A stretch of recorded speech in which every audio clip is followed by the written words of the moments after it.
Good evening. பாப்பா 2 பேத்துக்கும் daily snacks, lunch என்ன கட்டுறது அப்படிங்கிறத யோசிக்கிறதே எனக்கு ஒரு பெரிய டாஸ்க்கா இருக்க மாதிரி இருக்கு. என்ன மாதிரி நெறைய அம்மாக்கள் இது மாரி யோசிச்சிருப்பீங்க. அதெல்லாம் யார் யார் அப்படிங்கிறத கமெண்ட் செக்ஷன்ல சொல்லுங்க. பாப்பா 2 பேத்துக்கும் இன்னைக்கு ஸ்நாக்ஸுக்கு லக்கிக்கு ஆப்பிள், ரம்பூட்டான், ஸ்ரீமிக்கு மாம்பழமும் ரம்பூட்டான் 1/4 கிலோ தான் வாங்கினேன். அது ஆல்ரெடி சாப்பிட்டாங்க. கொஞ்சமா தான் இருந்துச்சு.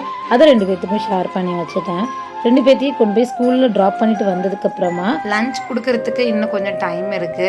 ஆல்ரெடி லஞ்ச் நான் முக்கால்வாசி முடிச்சு தான் வச்சுருக்கேன். சாப்பாடு மட்டும் 11 மணி அப்படிங்கும்போது விசில் வச்சு எடுத்து சூடாக கொண்டு போய் பாப்பா 2 பேத்துக்கு கொடுத்துருவேன். டைனிங் டேபிளை நல்லா தொடச்சி விட்டுட்டு அவங்களுக்கு டிஃபன் பாக்ஸ்லாம் தேவைப்படும் இல்லையா, அந்த டிஃபன் பாக்ஸ்லாம் எடுத்து டைனிங் டேபிள் இந்த மாதிரி வச்சுட்டோம் அப்படின்னா அப்போ நமக்கு சாப்பாடு கட்டும் போது கொஞ்சம் ஈஸியாக இருக்கும். கொஞ்சம் டயர்டாக இருக்க மாதிரி இருந்துச்சு. அதனால ஒரு டீயை போட்டு குடிச்சிட்டு அதுக்கப்புறமா வீடை ஃபுல்லாக கூட்டி விட்டு தொடச்சி விட்டுட்டேன். ஏன்னா எனக்கு செவ்வாய்க்கிழமை அப்படிங்கிறனால சாயந்தரம் விளக்கேற்றணும் அப்படிங்கிறனால துணி நான் இந்த வேலையெல்லாம் முடிக்கிறதுக்குள்ளே ஓடி முடிஞ்சிருச்சு. சரி துணியை காய போட்டு லஞ்ச் எடுத்துகிட்டு போகலான்னு மேலே போனால் நான் துணியை காய போடும் போது மழை வரவே இல்லை. கரெக்டாக காய போட்டு முடித்தோடனே சடசடன்னு தூரல் வர ஆரம்பிச்சிருச்சு. வெளியே போட்ட துணியை மறுபடியும் எடுத்து உள்ளே போட்டுட்டு வருண பகவானே இது உனக்கே நல்லா இருக்காப்பான்னு வானத்தை 2 பார்வை பார்த்துட்டு மணியை பார்த்தா 11:30. சரி இனிமேல் நமக்கு லஞ்ச் கொடுக்குற டைம் வந்துருச்சுன்னு பாப்பா 2 பேத்துக்கும் லஞ்ச் எடுத்துகிட்டு போனேன். இன்றைக்கி ஃபுல் ஷட் டவுன் அப்படிங்கிறனால கரண்ட் எங்கேயுமே இல்லை. ஜூஸ் அடிக்காமல் பாப்பா 2 பேத்துக்கும் மோரை பீட்டர் வச்சு அடித்து கொண்டு போய் கொடுத்துட்டேன்.